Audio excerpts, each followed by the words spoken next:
വളരെ ചുരുങ്ങിയ കാലം മാത്രമാണ് സുജ നമുക്കൊപ്പം ഈ ബാങ്കിൽ പ്രവർത്തിച്ചിട്ടുള്ളത്. അതുകൊണ്ട് ഇതൊരു വിടവാങ്ങലുമല്ല.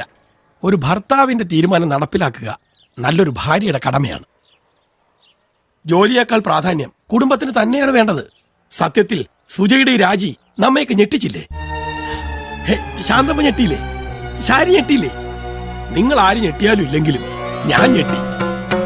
സുജ ഇവിടുന്ന് ജോലി രാജിവെച്ച് പോകുമ്പോ നമുക്ക് നഷ്ടമാവുന്നത് ഒരു സഹപ്രവർത്തകയെ മാത്രമല്ല, ദാ ശ്രീകുമാറിന്റെ ഉണക്കച്ചെമ്മീൻ ചമ്മന്തിപ്പൊടി കൂടിയാണ്, അല്ലേ? പിന്നെ എപ്പോ വേണമെങ്കിലും നമുക്ക് സുജയുടെ വീട്ടിൽ പോവാം. അതിനുള്ള സ്വാതന്ത്ര്യം നമുക്കുണ്ട്. അതുകൊണ്ട് തന്നെ ഇതൊരു വിടവാങ്ങൽ ചടങ്ങായി കാണേണ്ട കാര്യമേ ഇല്ല. സുജയ്ക്കും കുടുംബത്തിനും എല്ലാവിധ ആശംസകളും നേരുന്നു.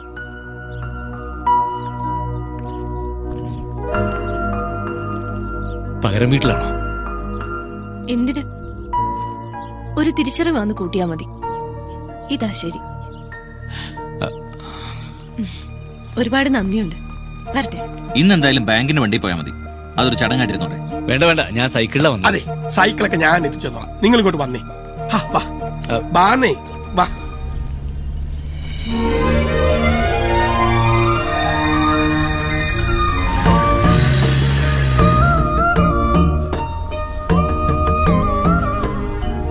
എന്നോടൊരു വാക്ക് ചോദിച്ചിട്ടാവാമായിരുന്നു. എന്തിന്? ശ്രീയേട്ടന്റെ മനസ്സമാധാനം പോണ്ട. വീട്ടിലുള്ളപ്പോ ആരും അന്വേഷിച്ചു വരില്ലല്ലോ. അല്ല, ഇതിപ്പോ ഞാനാണോ തെറ്റുകാരൻ? എന്ന് ഞാനായിരുന്നു തെറ്റുകാരി.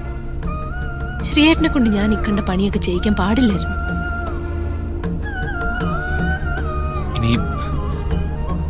ഇനി എന്ത് ചെയ്യും? അറിയില്ല.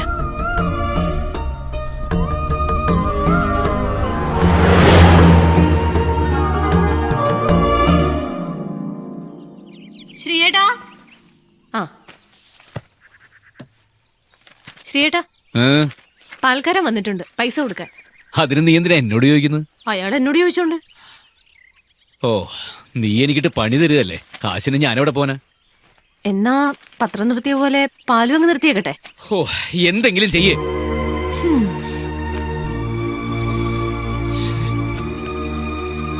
അച്ഛൻ ഇതൊന്ന് ശരിയാക്കി തരുമോ? വേറെ ആരോടെങ്കിലും പോയി ചോദിക്കും മോളെ. അച്ഛനിവിടെ 100 കൂട്ടം പണിയുള്ളതാ. അച്ഛനിപ്പോ വേറെന്ത് പണി? അടുക്കള ജോലിക്ക് ഇപ്പൊ അമ്മയല്ലേ ചെയ്യുന്നേ? മോളെ, നീയും അച്ഛനിട്ട് പണിയല്ലേ?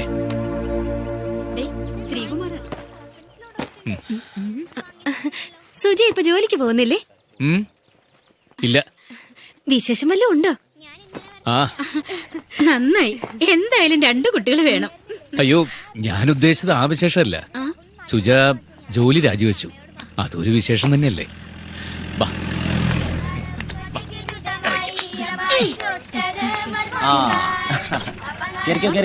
സൂക്ഷിച്ച്. മോളിക്ക് വന്നേ. ചേട്ടാ, വണ്ടിക്കാശ് തരാതെ മോളെ വണ്ടി കയറ്റണമെന്ന് മുതലാളി പറഞ്ഞിട്ടുണ്ട്. ഓ, ആയിക്കോട്ടെ, നീ പോയിക്കോ. പോവാം. അല്ലെങ്കിൽ ഈ പൊള്ളാച്ചിയിൽ ആടുമാടുകളെ കയറ്റുന്ന പോലെ എന്റെ മോൾ അതിനകത്ത് കയറ്റണ്ട. വാ മക്കളെ, കയറിക്കോ. വാ.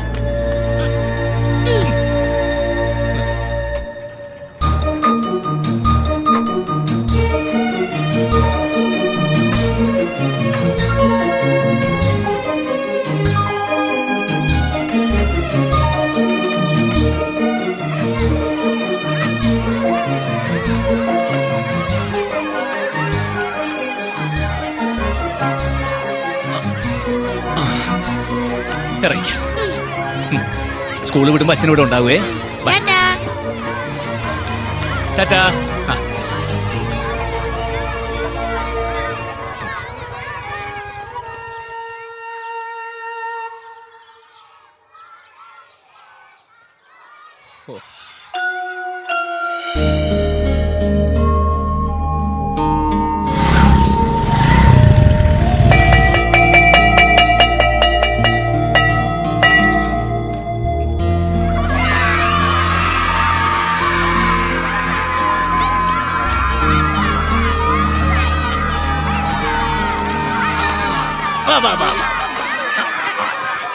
ശ്രീകുട്ടി ടാറ്റാ. അത് മോളുടെ ഫ്രണ്ടാ?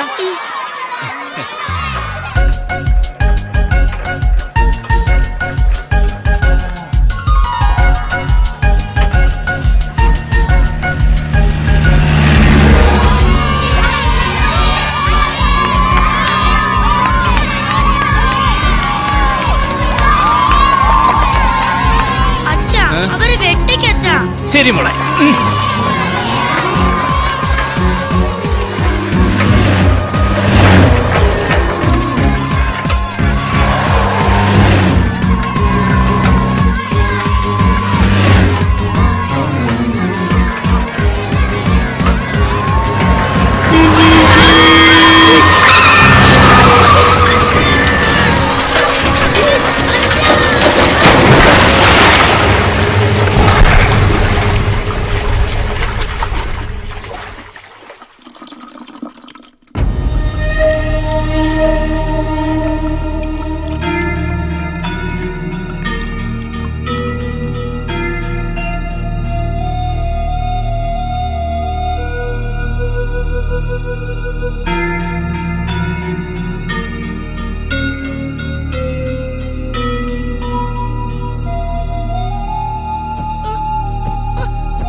ഡോക്ടർ, എന്റെ മോൾക്ക് ലങ്സിൽ കുറച്ച് വെള്ളം ഉണ്ടായിരുന്നു, അത് സക്ക് ചെയ്ത് കളഞ്ഞു.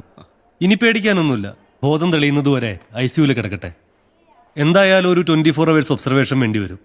ഡോക്ടർ എന്റെ മോളെ ഒന്ന് കണ്ടോളൂ.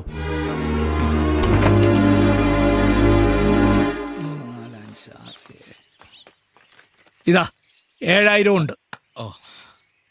ഇതുവരെ പണം കടം തരാനൊരു ധൈര്യം ഉണ്ടായിരുന്നു. സുജയ്ക്കൊരു ജോലി ഉണ്ടായിരുന്നല്ലോ. ഇതിപ്പോ സാരമില്ല, കാര്യം നടക്കട്ടെ. ശ്രീകുമാറെ, മോക്ക് ഇപ്പൊ എങ്ങനെയുണ്ട്? ഇപ്പൊ പേടിക്കാനില്ല. പേവാർഡിലേക്ക് മാറ്റി.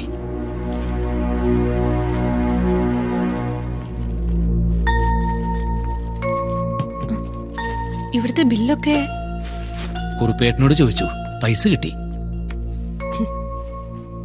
ശ്രീയേട്ടനപ്പോ കോംപ്രമൈസ് ചെയ്യാൻ പഠിച്ചു. ആവശ്യം വന്നാ ആരുടെ മുന്നിലും കൈ നീട്ടാം. വേണ്ട. ഞാനും കോംപ്രമൈസ് ചെയ്യാൻ തീരുമാനിച്ചു. എന്റെ വീട്ടിൽ അറിയിച്ചിട്ടുണ്ട്. നീ എന്തൊക്കെയാ പറയുന്നത്? എനിക്കൊന്നും മനസ്സിലാകുന്നില്ല. നിങ്ങൾക്കെല്ലാം വഴിയെ മനസ്സിലായിക്കോളൂ.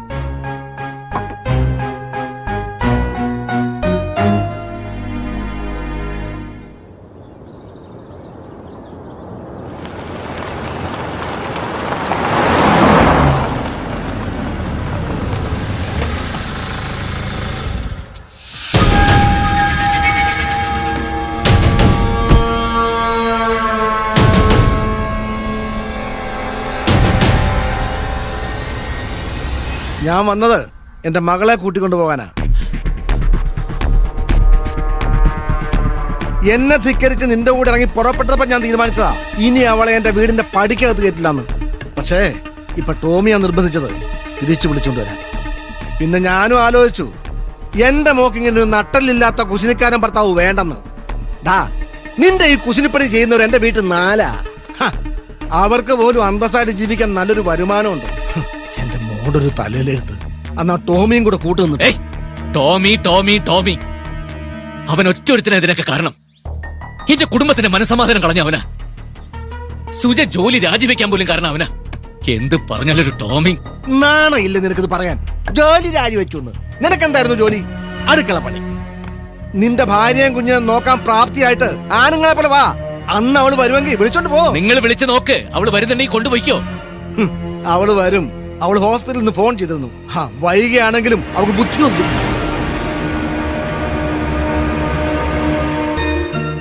അമ്മേ, നമ്മള് വല്യപ്പച്ചന്റെ വീട്ടിലേക്ക് പോവാ. അപ്പൊ അച്ഛൻ വന്നില്ലേ? അച്ഛൻ കുറച്ചു ദിവസം കഴിഞ്ഞു വന്നോളൂ. സുജ നീ? ഞാനും മോളും പോവാ ശ്രീയേട്ടാ. ഒറ്റയ്ക്കാവുമ്പോ ശ്രീയേട്ടന്റെ കാര്യങ്ങൾ എങ്ങനെയെങ്കിലുമൊക്കെ നടന്നോളൂ.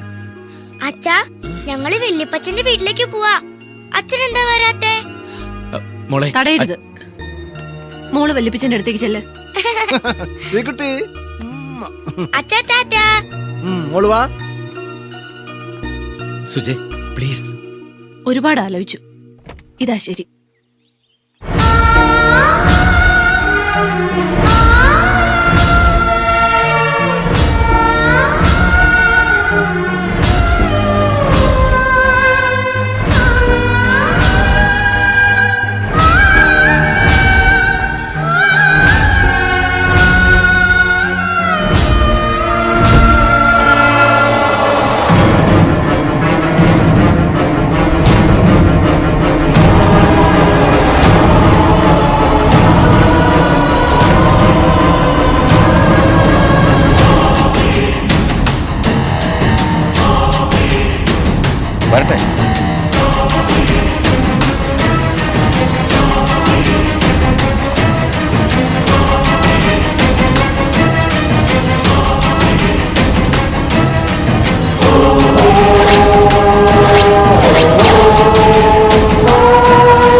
ആ കുറിപ്പേട്ടോ ആ എങ്ങനെയുണ്ടാ? പ്രാവശ്യം രാവിലെ കെട്ടിയെടുത്തിട്ടുണ്ട്. ഇനിയിപ്പൊ തുടങ്ങാലോ. ഭാര്യമാരില്ലാത്ത ഭർത്താക്കന്മാരുടെ ബാച്ചിലേഴ്സ് പാർട്ടി എന്തായിരുന്നു? പാചക ക്ലാസ്, അടിപ്പാവാട ഉണക്കല്. എന്നാൽ ഈ ശുചിക്ക് എന്തിന്റെ കേടാ? എന്തു കുറവുണ്ടായിട്ടാ? ശ്രീകുമാറിനെ പോലൊരു ഭർത്താവിനെ കിട്ടണമെങ്കിലേ സുഹൃതം ചെയ്യണം. എടി, ആണുങ്ങളെ പോലെ ജീവിക്കണം, അല്ലാതെ അടുക്കള കയറി നിരങ്ങി. എനിക്ക് ആ ശ്രീകുമാറിന്റെ കാര്യം ഓർക്കുമ്പോഴാ വിഷമം. ശ്രീകുമാറെ, സ്വന്തം ഭാര്യയും മോളും ഒരു സുപ്രഭാതത്തിൽ പെട്ടെന്ന് ഇറങ്ങി പോവുക എന്ന് പറഞ്ഞാൽ അതിന്റെ വിഷമം ശരിക്കും മനസ്സിലാക്കിയവനാണ് ഞാൻ. പിന്നെ ആലോചിച്ചു നോക്കുമ്പോ സുജ പോയതിലും തെറ്റു പറയാൻ പറ്റില്ല. ആർക്കും ഒരു വരുമാനം ഇല്ലാതെ എങ്ങനെയാടാ ജീവിക്കുന്നത്? ഞാനിപ്പോ എന്ത് ചെയ്യണമെന്ന് അച്ചായൻ പറയുന്നത്? ചെയ്യാൻ നീ തയ്യാറാണെങ്കിൽ നിനക്ക് ഞാനൊരു ജോലി ശരിയാക്കി തരാം. അല്ലലില്ലാതെ കാര്യങ്ങൾ നടക്കാൻ 10 ചക്രം കയ്യിൽ വരുമ്പോൾ പ്രശ്നങ്ങളൊക്കെ തീരും, അവളും മോളും തിരിച്ചു വരും. ആ വരൂടാ, പക്ഷേ ഒരു കണ്ടീഷൻ. നീ എങ്ങനെയെങ്കിലും എന്റെ റോസമ്മയെ തിരിച്ചു കൊണ്ടുവരണം. മോനെ, തലവണ കെട്ടിപ്പിടിച്ച് കിടന്ന് മടുത്തടാ. അച്ചായ, റോസമ്മയെ തിരികെ കൊണ്ടിരുന്ന കാര്യം ഞാൻ ഏറ്റു. എന്നാ ഇനി ഞാൻ നിന്നോടൊരു സത്യം പറയട്ടെ. ടാ, എന്റെ പ്രേമവും ആ കുട്ടിയും മഴയും ഒക്കെ വെറും പുളുവായിരുന്നടാ. നീ ഹിറ്റ്ലർ സിനിമ കണ്ടിട്ടില്ലേ? അതിലെ മഴ സീൻ ഓർമ്മ വന്നപ്പോ വെള്ളപ്പുറത്ത് വെച്ച് കാച്ചിപ്പോയതാടാ. അപ്പൊ ഒന്നുമില്ല. അതല്ലേ പറഞ്ഞു ഇതുവരെ. വെള്ളം അടിക്കുമ്പോ ഓരോ ഭാവനകൾ.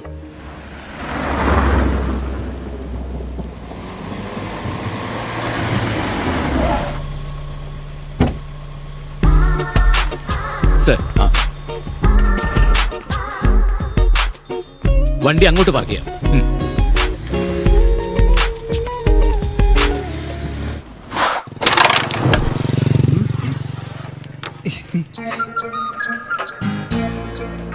രമേശ, എടാ നോക്കണം, നമ്മുടെ പാചകാധ്യാപകൻ പുതിയ വേഷത്തില്. പാചകം നിർത്തി പാറാവായ. ഡേയ്, നിനക്ക് കിട്ടിയതൊന്നും പോരെ? നിനക്കിട്ട് ഞാൻ തരാട്ടാ. ചെല്ലേ. അല്ല സാറേ, സാറിന് പുതിയ ജോലിയൊക്കെ കിട്ടിയ. എന്തായാലും സാറിന് ഈ വേഷം നന്നായിട്ട് ചേരുന്നുണ്ട്, അല്ലട വിനു? അതെ അതെ അതെ. രമേശ, ഈ വായനശാലയുടെ മുമ്പിൽ ഇങ്ങനെ വായും കയറി നിൽക്കാതെ നീ അങ്ങോട്ട് പോരെ. എനിക്ക് ഈ വേഷം ചേരുവൊന്നുമില്ല. എന്നാൽ ഇവിടെ നിൽക്കണ നിപ്പ് ആ ബാറിന്റെ മുമ്പിൽ വന്ന് നിന്നാ വൈകുന്നേരം ആകുമ്പോ 4 കാശും കിട്ടും, പറയാനൊരു പണിയാവും. വന്നേ, ഇല്ലെങ്കിൽ ഈ കാലത്ത് പെണ്ണ് കിട്ടില്ല കേട്ടോ. ആ കളി കിടക്കട്ടെ.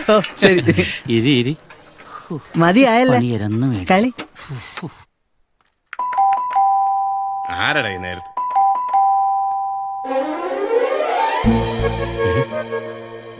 അയ്യോ, ഇതാരും റോസമ്മ. എന്റെ ഈശോ, എന്ത് പറ്റി തിരിച്ചു വരാൻ? തെറ്റിദ്ധാരണകളൊക്കെ തീർന്നോ? മാറി നിൽക്കും മനുഷ്യ. എടി, എന്താ സംഭവിച്ചത്? ശ്രീകുമാരങ്ങൾ വന്നിരുന്നു.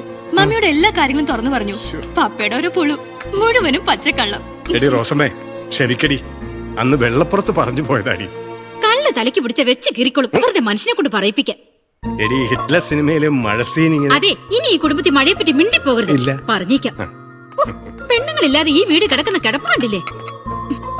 എന്റെ ഈശോയെ, ഇനി അടുക്കള ഏത് പരുവത്തിലാണാവോ? എല്ലാം വലിച്ചു വാരി ഇട്ടിട്ടുണ്ടാവും. ഞാൻ തുറന്നോളാം.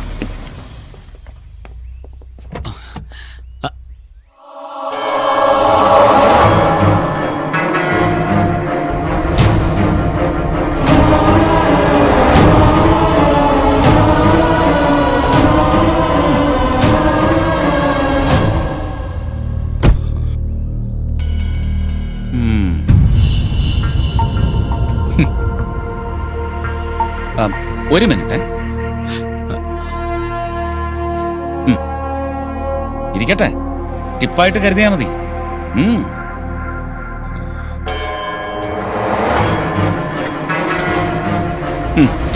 കാർ അങ്ങോട്ട് മാറ്റി പാർക്ക് ചെയ്യാം. അതെ, ജാങ്ങളുടെ കളഞ്ഞ് തൊഴുത് നല്ല ടിപ്പ് കിട്ടുന്ന പണിയാ. എന്റെ ഡ്യൂട്ടി കഴിഞ്ഞു, ഞാൻ പോട്ടെ. അല്ല, ഇന്ന് താൻ അച്ചി വീട്ടിൽ പോണെന്നല്ലേ പറഞ്ഞത്? അതെവിടെയാ? കുറച്ച് ദൂരെയാ, കാഞ്ഞിരപ്പള്ളി. 1 മാസത്തെ ശമ്പളം ഞാൻ അഡ്വാൻസ് ആയിട്ട് ചോദിച്ചിട്ടുണ്ട്. അതെയോ? അത് കിട്ടിയ സുജയ മോളെ ഇന്ന് തന്നെ വീട്ടിലേക്ക് വിളിച്ചോണ്ട് വരണം. ഓ, അത് ശരി. പോട്ടെ.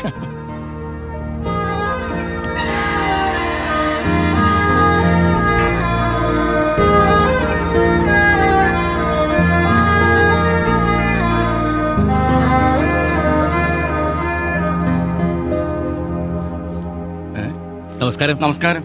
ആരാ മനസ്സിലായില്ലല്ലോ? ശ്രീകുമാർ കേട്ടിട്ടുണ്ടാവും. MG ശ്രീകുമാറാണോ പാട്ടുകാരൻ? പാട്ട് പാടും, പക്ഷെ MG ശ്രീകുമാർ അല്ല, G ശ്രീകുമാർ, ഇവിടത്തെ ലീനയുടെ ഭർത്താവ്. ഓ, അത് നിങ്ങളാണോ? ആ. ഞാൻ അകത്തുനിന്ന് ആരെങ്കിലും വിളിക്കാം.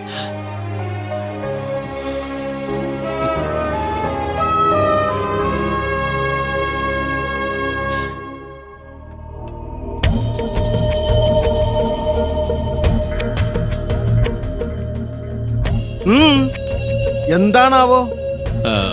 സുജയും മോളും. സുജിയോ? അത് നിന്റെ ഭാര്യ. എന്റെ മോള് ലീന ജേക്കബ്. അവൾ അകത്തുണ്ട്. എന്താ കാര്യം? ഞാനിപ്പോ ഒരു ജോലിക്ക് പോകുന്നുണ്ട്. അറിഞ്ഞു. കലക്ടറൊന്നും അല്ലല്ലോ. ജോലി കിട്ടിയെന്ന് ഒരു ചളുപ്പില്ല അവൻ നിക്കുക. വെറും പാറാവുകാരനല്ലേ? ഒരു ബാർ ഹോട്ടലിലെ പാറാവുകാരന്റെ കൂടെ ജീവിച്ചാൽ മതി എന്നുണ്ടെങ്കിൽ അവള് വരും. വിളിച്ചു നോക്ക്. നിക്ക് എന്റെ വീടിനകത്തോട്ട് കയറണ്ട, ഞാൻ പറഞ്ഞു വിടാം.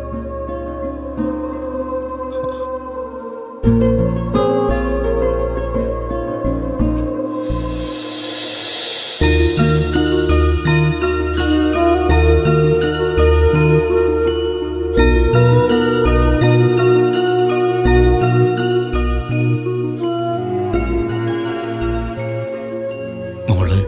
അവൾക്ക് സുഖം. അല്ല, പഠിത്തമൊക്കെ? ഇവിടെ സെയിന്റ് ആന്റണീസിലാണ്. എന്നെ പറ്റി ചോദിക്കാറില്ലേ? ഉവ്വ്. അച്ഛൻ ജോലിക്ക് പോയേക്കുവാ. തിരിച്ചു വന്ന അമ്മയും മോളെയും അച്ഛന്റെ ജോലി സ്ഥലത്തേക്ക് കൂട്ടിക്കൊണ്ട് പോകുന്നൊക്കെയാ പറഞ്ഞേക്കുന്നേ. അവളത് വിശ്വസിച്ചിരിക്കുക.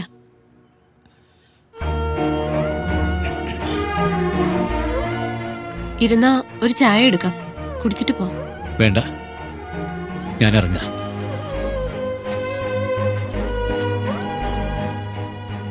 മോൾ കൊടുത്തേക്ക്.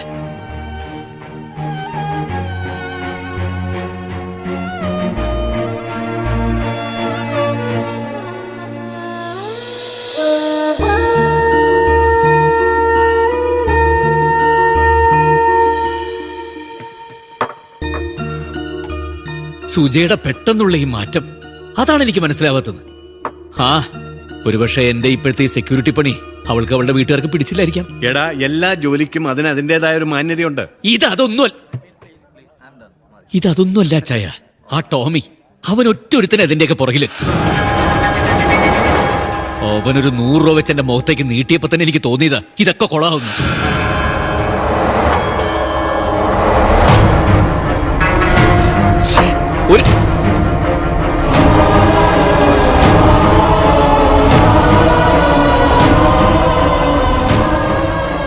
എനിക്കറിയായിരുന്നു താൻ ഇവിടെ ഉണ്ടാവുമെന്ന്. മനസമാധാനം നഷ്ടപ്പെട്ടവൻ ഇവിടെ അല്ലാതെ എവിടെ പോവാൻ, അല്ലേ? റോയ്ച്ചനല്ലേ? അതെ. ലീന പറഞ്ഞറിയാം. ടോമി ഈപ്പൻ ദേവസ്. എനിക്ക് ഇയാളോട് കുറച്ച് സംസാരിക്കാനുണ്ട്. റോയ്ച്ചനും കേൾക്കാം. എനിക്ക് നിങ്ങളോട് ഒന്നും സംസാരിക്കാനില്ല. നിങ്ങൾ വന്ന സ്ഥലവും സമയവും ഒന്നും ശരിയല്ല. ടോമി ചെറുപ്പം ചെല്ല്. പോ. ശ്രീമാരെ, എന്താ പ്രശ്നം? അപ്പൻ, അമ്മ, പള്ളി, വിശ്വാസം എല്ലാം ഉപേക്ഷിച്ച് ഉറപ്പിച്ചു പറയാൻ പേരോ അഡ്രസ്സോ ഇല്ലാത്ത ഇയാളോടൊപ്പം ഇറങ്ങിപ്പോയപ്പോ ലീനയെ ഏറ്റവും കൂടുതൽ സപ്പോർട്ട് ചെയ്തത് ഞാന്. എത്ര വന്നാലും ആണൊരുത്തന്റെ കൂടെയാണല്ലോ ഇറങ്ങിപ്പോകുന്നതെന്ന് വിചാരിച്ചു. പക്ഷേ എടോ, ഒരു ജീവിതമേ ഉള്ളൂ. അത് ആണിനെ പോലെ ജീവിച്ചു തീർക്കും. മനുഷ്യന് ഭീരുവാകാം, പക്ഷെ തന്നെ പോലെ. അതുകൊണ്ടാണല്ലോ ആരും കാണാത്ത ഈ ഓണം കേറാ മൂലെ വന്ന് ഒളിച്ചു താമസിക്കുന്നത്. ഒളിച്ചു താമസിക്കൂ? എന്ന് ഒരുമിച്ചിരുന്ന് മോന്തെന്ന് റോയ് ചാൻ അറിയോ ഇയാൾ ആരാണെന്ന്? ഇല്ല. അറിയിക്കില്ല. ഇയാള് ഇന്ത്യൻ മിലിറ്ററിയുടെ സൈബർ ഇന്റലിജൻസ് വിങ്ങിന്റെ കമാൻഡിംഗ് ഓഫീസർ മേജർ ശ്രീകുമാർ.